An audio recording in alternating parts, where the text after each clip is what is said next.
ጤና ይስጥልን ተመልካቾች እንዴት አላችሁ? የተለያዩ ሀሳቦችን አጋራችኋለሁ። በተለይም ደግሞ የእንግሊዝ ጦርና የሩሲያ ጦር እጅግ ከባድ በሚባል ደረጃ ተፋጠው ነበረ ዛሬ። ይሄኛው ደግሞ በርካቶችን እያነጋገረ የሚገኝ ጉዳይ ነው። ምናልባትም እንግሊዝ በሩሲያ ላይ ያላትን ታሪካዊ ጠላትነት የምታረጋግጥበት፣ ሩሲያ በተመሳይ እንግሊዝን በታሪክ የምጠላትን ያህልና አንዳንድ ችግሮችን በአሁኑ ሰዓት ከዚህ ከሰሜን አትላንቲክ የጦር ጥምረት ጋር በተገናኘ ያላቸውን ውጥረት ሊጠቁም የሚችል እንደሆነ እየተነገረ ነው።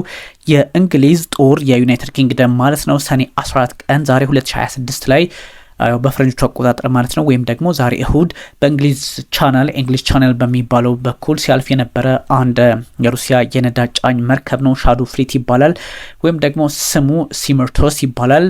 ይዞታል የዩናይትድ ኪንግደሙ ጠቅላይ ሚኒስትር ኬር ስታርመርም በግልጽ አስቀምጧል፣ በኩራት አስቀምጧል። ይህ ደግሞ ሩሲያ ሻዶ ፍሊት በሚባለው መርከቦች በድብቅ በሚንቀሳቀሱበት ሁኔታ ወይም ደግሞ ሰንደቅ ዓላማ እየቀያየሩ በሚንቀሳቀሱበት መንገድ ስታሳልፍ የነበረው በእንግሊዝ ቻናል በኩል ስማይትረስ የተሰኘው መርከቧ ነዳጅ ጫኝ መርከቧ እንደሆነ ተነግሯል። ይህ በበርካቶች ዘንድ መነጋገሪያ ጉዳይ እየሆነ መጥቷል። ነገ ከ40 ሚሊዮን ብር በላይ የሚያወጡ አፓርታማዎችን ዛሬ በአስገራሚ ቅናሽ ይግዙ። በፍጥነትና በጥራት የሚታወቀው ቴም ሪል ስቴት ሳር ቤት አደባባይ ከዳቭ ፓቭለን ህንፃ አጠገብ አዲስ ሳይት ይዞሎት ቀርበዋል። ቢኖሩበት የዲፕሎማት ሰፈር፣ ቢያከራዩት በዶላር። ባለ 1 መኝታ በሙሉ ክፍያ በ6.3 ሚሊዮን ብር ብቻ፣ ባለ 2 መኝታ በሙሉ ክፍያ በ8.3 ሚሊዮን ብር ብቻ፣ ባለ 3 መኝታ በሙሉ ክፍያ በ11.4 ሚሊዮን ብር ብቻ። ለየት የሚያደርገን በዶላር የሚሆን በኮንስትራክሽን እቃ ግሽበት የዋጋ ማስተካከያ ፈጽሞ አይደረግም። ልብ ይበሉ፣ ሳር ቤት ላይ በዚህ ዋጋ አፓርትመንት ማግኘት አይታሰብም። ይህ ዕድል ለአጭር ጊዜ ስለሚቆይ ፈጥነው በ0942 16 42 62 ይደውሉ። ስለዚህ የተያዘው መርከብ በተለይም ደግሞ እንግዲህ የዩክሬን ጦርነት ለመደገፍ የተከለከለ ነዳጅን ለማዘዋወር ያለመ እንደሆነ ነው የተነገረው። በዚህ ላይ እንግዲህ ፕሬዚዳንት ቭላድሚር ፑቲን ምን ምላሽ ይሰጣሉ የሚለው በርካቶችን እያነጋገረ ይገኛል። እንግሊዝ በጣም ወሳኝ የሚባሉ ድርጊቶችን በእንደዚህ አይነት ሁኔታዎች በመፈጸም የምትታወቅ ሀገር እየሆነች መጥታለች። የተያዘው መርከብ እንግዲህ የካሜሩን ባንዲራ ይዞ እንደነበረ ወይም ደግሞ በዛ ልክ እያንቀሳቀሰ እንደነበረ ተነግሯል። ይህ በእርግጥም የምዕራቡን ዓለም ፖለቲካ ከሩሲያ ጋር ጫና ውስጥ ሊያስገባ የሚችል እንደሆነ ይነገራል። የተያዘው መርከብ ስሙ በዚህ ልክም የቀጠለ ሆኗል። የቀጠናው እንግዲህ እንግሊዝ ቻናል ውስጥ ነው። እንግሊዝ ቻናል በሚባልበት ነው የተፈጸመበት መንገድ ደግሞ የእንግሊዝ የባህር ኃይሉ ማለት ነው ሮያሉ ኮማንዶችና የአየር ኃይል ክትትል አድርገው የ6 ሰዓት ዘመቻ መርከቡ ካደረገ በኋላ ተይዞ ወደ ደቡብ እንግሊዝ የባህር ዳርቻ ተወስዷል ማለት ነው። በዚህ የዩክሬን ውጥረት ውስጥ እንዲህ ያሉ መርከቦች ለምን እንደሚያዙ የምዕራባውያን አጋሮች እርምጃ ምን እንደሚመስል የሚያሳይ ማብራሪያ በበርካታ መንገድ የተቀመጠ ይገኛል። የሩሲያ ነዳጅ መርከቦች ለምን ዓለም አቀፍ ማዕቀፎችን እንደሚያልፉና ነገሮች እንዴት እየተቋቋማቸው እንደሆነ የሚያሳይ ነው። እንግዲህ በዋነኝነት እንደዚህ አይነቶቹ አካሄድ ምናልባትም በብሪታንያ ኃይሎችና በሩሲያ ኃይሎች መካከል ያለውን አለመግባባት ሌላ አቅጣጫ እያሰጠው እጅግ አደገኛ እየሆነ ሊሄድ እንደሚችል በተወሰነ መልኩ የሚጠቁም ነው። ብዙ ሰዎች ይህን ጉዳይ የሚያስቀምጡትና የሚያጋሩበት መንገድ ትንሽ አደገኛ እንደሆነ ግን ማስቀመጥ ይቻላል። በተለይም ሩሲያ አሁን ያለችበት ሁኔታ ከምዕራቡ ዓለም ጋር ግልጽ ጦርነት የሆነ በመጣበት ሰዓት ፕሬዚዳንት ቭላድሚር ፑቲን ደግሞ ምን ምላሽ ይሰጣሉ በሚባልበት ሰዓት ነው እንዲህ አይነት ሁኔታዎች መልካቸውን እየቀየሩ አሁንም በተደጋጋሚ ጥቃት ላይ ትኩረት ያደረገ አካሄዶችን እነዚህ ኃይሎች አስከተሉ የሚገኙና በዚህ ጉዳይ ላይ ዓለም ምን እያለች ነው፣ በምን ሁኔታ መፍትሄ ይመጣለታል የሚለውንም እንደዚሁ በተለያየ አቅጣጫ ለማስቀመጥ ይሞክራል። የብሪታንያ ኃይሎች እንግዲህ ሻዶ ፍሊት የሚባለውን የኦይል ነዳጅ ጫኝ መርከብ ተቆጣጥረዋል። ሻዶ ፍሊት ማለት በነገራችን ላይ ህገ ወጥ ነው ተብሎ ሲታሰብ የአንድ ሀገር መርከብ ወይም ደግሞ የአንድ ሀገር ነዳጅን የጫነ ሊሆን ይችላል፣ የተለያየ ሀብትን የጫነ ሊሆን ይችላል። መንቀሳቀስ የሚፈልግበትን በምን መንገድ እዛ አካባቢ መንቀሳቀስ እንዳለበት የሚያስቀምጥ የሚያብራራ ነው። ወይም በዛ ልክ ለማምለጥ የሚሞከር ነው። አንደኛ በማጭበርበር ለማለፍ ነው። በዓለም አቀፍ ባህሮችን የተለያዩ ሀገራት ሰንደቅ ዓላማ በመያዝ የሚንቀሳቀስ ነው ማለት ነው። ለምሳሌ የሩሲያ አንድ የነዳጅ መርከብ ማዕቀብ ከተጣለበት ማዕቀብ ያልጣለበትን አገር ሰንደቅ ዓላማ እየያዘ መሄድ፣ ከራዳር ውጭ የሆነ መሄድና በተለየ አጋጣሚ ደግሞ የተደበቀ መሄድን እንደሆነ ያሳያል። ስለዚህ ሻዶ ፍሊት ማለት በዛ ልክ የሚታሰብ ነው። ስለዚህ በእንግሊዝ ቻናል ጠቅላይ ሚኒስትር ኬር ስታርመር በቁጥጥር ስር አውለነዋል የሚል ሀሳብ ነው ያጋሩት። እነዚህ እንግዲህ በትክክልም መልካቸውን የቀየሩ የፖለቲካ ስርዓትና አውዶች አደገኛ እንደሆኑ ሊጠቁም ይችላል። ግን ፕሬዚዳንት ዶናልድ ትራምፕም ቢሆኑ በዚህ በሩሲያ ዩክሬን ጦርነት ላይ ያላቸው አመለካከት ምንድን ነው የሚለው በርካቶችን እያሳሰበ የሚገኝ ጉዳይ ከመሆኑ አንጻር ይሄኛው የሰሜን አትላንቲክ የጦር ጥምረትና የራሽያን ኃይሎች በተወሰነ መጠን ጫና ውስጥ ሊያስገባቸው እንደሚችል ይነገራል። ያም ሆኖ በዚህኛው አካሄድ ግን የሁለቱ ውጥረቱ መልካቸው ሊቀይር ይችላል። The successful operation delivers yet another blow to Russia and reminds those እንግዲህ ፍሌጂንግ ሩሲያን ያ ማለት ፕሬዚዳንት ቭላዲሚር ፑቲን ለማታለል የሚሞክሩበትን እድልና አካውን በግልጽ አቅማቸውን ያሳየንበት እንደዚህ እያደረግ እንደምንቀጥል ማሳያ ነው። ይሄ መልእክቱ ለፑቲን ነው የሚል እጅግ አደገኛ አይነት ትርጉም የተሰጠው ሀሳብ ነው ኬር ስታርመር የእንግሊዙ ጠቅላይ ሚኒስትር የሰጡት። ምክንያቱም በዚህ በዩክሬን ጦርነት አማካኝነት በነበረ ውጥረት ላይ እሳቸው ማንም አይነካንም በሚመስል መልኩ በተለያየ መንገድ ለመንቀሳቀስ ሞክረው አስቸጋሪ ጊዜያትን ለማለፍ ሞክረው ግን ደግሞ እኛ እንደዚህ ማድረግ እንደምንችል አሳይተናቸዋል የሚል ሀሳብ ነው የሰጡት።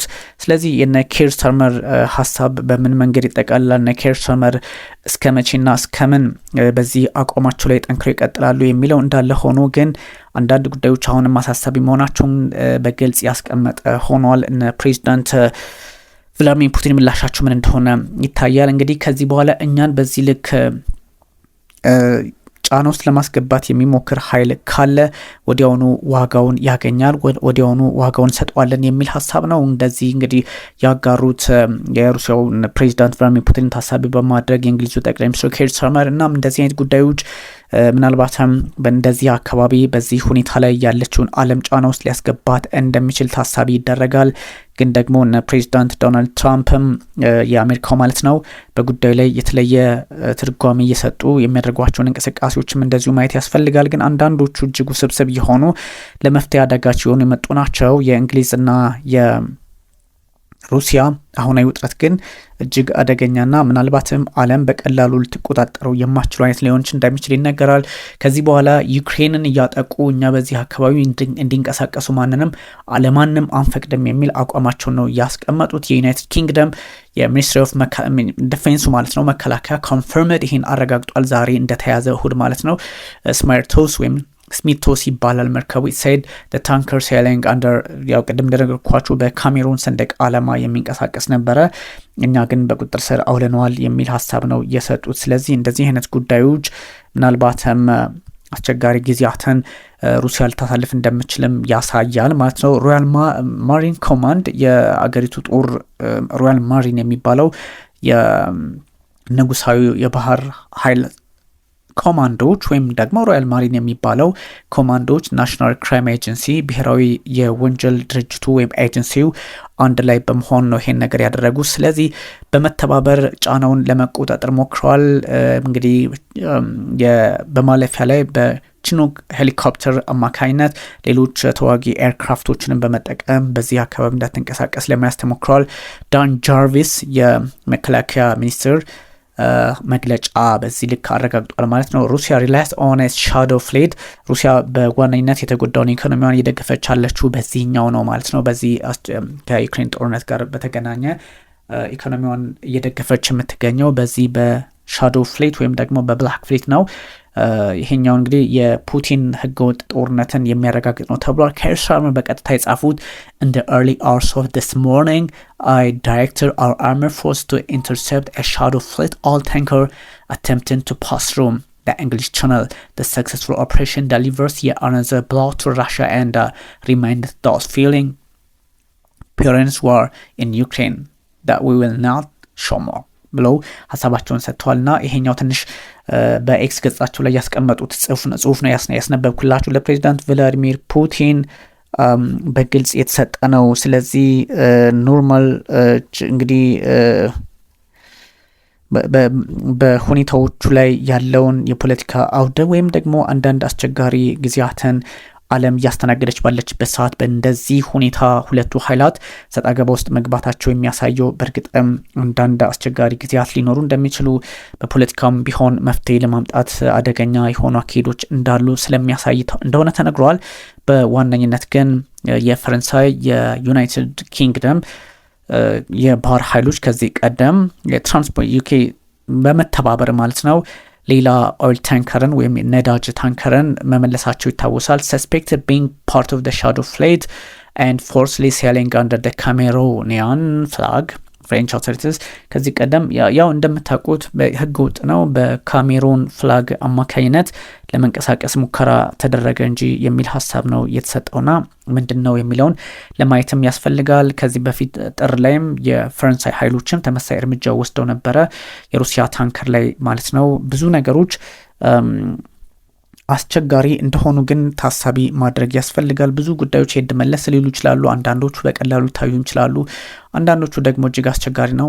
እንግዲህ 24 በመቶ የሚሆነው የ2025 የሩሲያ ኦይል ኤንድ ጋዝ 24 በመቶ በ2025 ዝቅ ብሏል። ፑቲን ሃዝ ኮንደምን the capture of Russian linked vessels as piracy ፑቲን እንግዲህ የባህር ላይ ውንብድና ተጀምሯል በሚል በተደጋጋሚ ትችት ለመሰንዘር ይሞክራሉ። እንደዚህ አይነት ጉዳዮች እንግዲህ በተለያየ አጋጣሚ በዓለም ፖለቲካ ላይ የራሳቸውን ችግር ሊፈጥሩ ይችላሉ እና ፕሬዚዳንት ቭላዲሚር ፑቲን ግን ምን አይነት ተጽዕኖ ምላሽ ይኖራቸዋል የሚለውን ለማየትም ጊዜው አሁን ነው።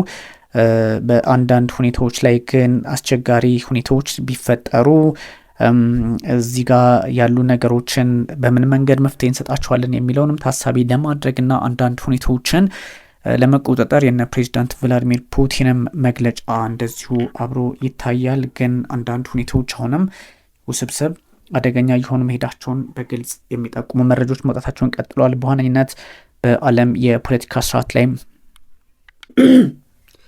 እንደነዚህ አይነት አስቸጋሪ ሁኔታዎችን መፍትሄ መስጠት ያስፈልጋል ተብሎ ይታሰባል። ግን ፖለቲካሊ ኢንጌጅመንቶችንም እንደዚሁ ቀለል አድርጎ ማየትን ብቻ ሳይሆን በአንዳንድ የፖለቲካ ስርዓትና አውድ ላይ መፍትሄ ያስፈልጋል ተብሎ ይወሰዳል። ተመልካቾቻችን እንግዲህ ሀሳቦችን ማጋራትን ይቀጥላለሁ። ዛሬም አሁንም ሌላ ቦታ ላይ ስለሆንኩ ነው መረጃውን ለማጋራት ነው። እጅጉን አመሰግናችኋለሁ። ታንኪዩ።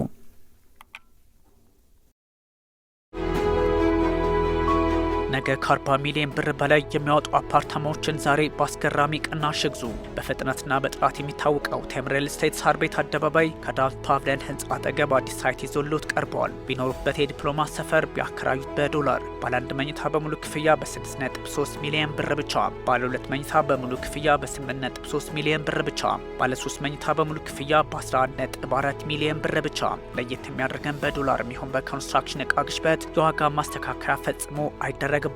ልብ ይበሉ፣ ሳር ቤት ላይ በዚህ ዋጋ አፓርትመንት ማግኘት አይታሰብም። ይህ ዕድል ለአጭር ጊዜ ስለሚቆይ ፈጥነው በ0942 1642 62 ይደውሉ።